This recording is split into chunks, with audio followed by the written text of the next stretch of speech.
Hello everyone, welcome to the ADA tutorial channel. Today we will cover graphs and charts accessibility. The prime objective behind graphs and charts is to display data in a meaningful and crisp manner with a visual representation of values that allows the intended user to quickly understand and analyze the data without getting into the granular details of such data. And we must ensure that the graphs and charts we use are accessible to all, regardless of a person's ability. So, how can we make our graphs and charts accessible?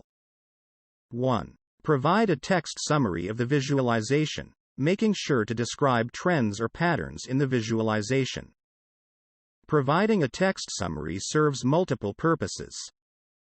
First, it will provide an alternate format of consuming the data for users that find the visualization confusing or distracting.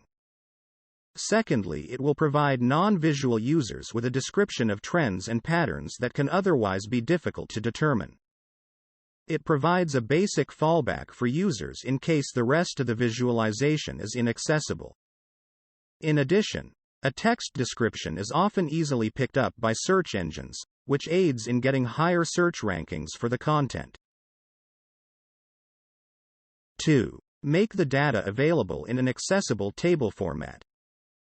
Making the data available in an accessible table format serves a similar set of purposes as the text summary. For a non-visual user, it can be a familiar way to navigate a dataset, and even some visual users can find a data table to be an easier format to understand.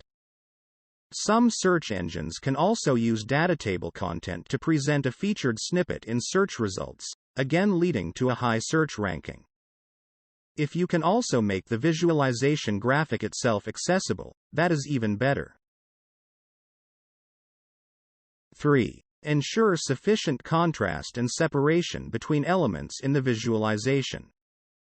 The W3C WCAG 2.1 guidelines recommend at least a 3:1 contrast ratio for non-text elements and large text.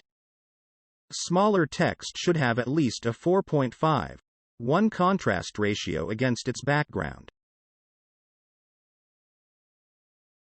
4. Do not rely on color alone to convey information, and ensure colors used can be distinguished between by people with various forms of color blindness. Data labels, symbols, annotations and tooltips are some common ways to convey additional information in visualizations without relying on color.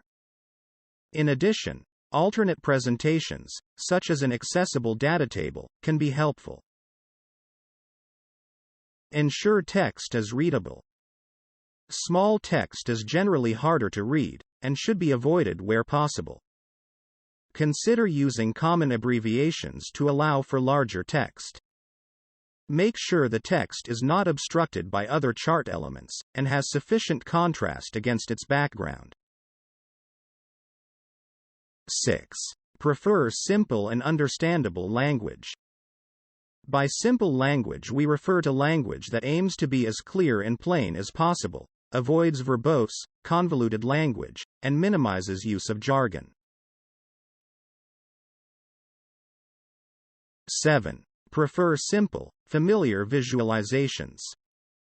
For users with certain cognitive impairments, complex visualizations can be particularly challenging. If using a complex or novel visualization, make sure that it is accompanied by a text description, to ensure that users understand what the visualization is meant to convey, and how to interpret it. 8. Make interactive visualizations keyboard accessible. Keyboard accessibility is an obvious requirement for interactive data visualizations. While many users with motor impairments will be using assistive technology other than keyboards, these tools often emulate keyboard behavior. This means that interactions accessible to keyboard-only users in reality are accessible to a wide range of users with different needs. 9. If using animations or movement in the visualization that can be distracting, allow the user to turn this off, and respect the prefers reduced motion (CSS media) feature when relevant. Some users, for example users with vestibular disorders, can experience nausea or distraction from animated content. Users with some cognitive impairments can also be distracted or confused by movement. 10. Ensure the visualization is responsive to different screen sizes and zoom levels. Responsiveness in modern web design is crucial, both given the increased variety of screen formats used today, but also for accessibility. Low vision users in particular will often browse with an increased text size, use custom style sheets, or make use of browser zoom as they navigate the web.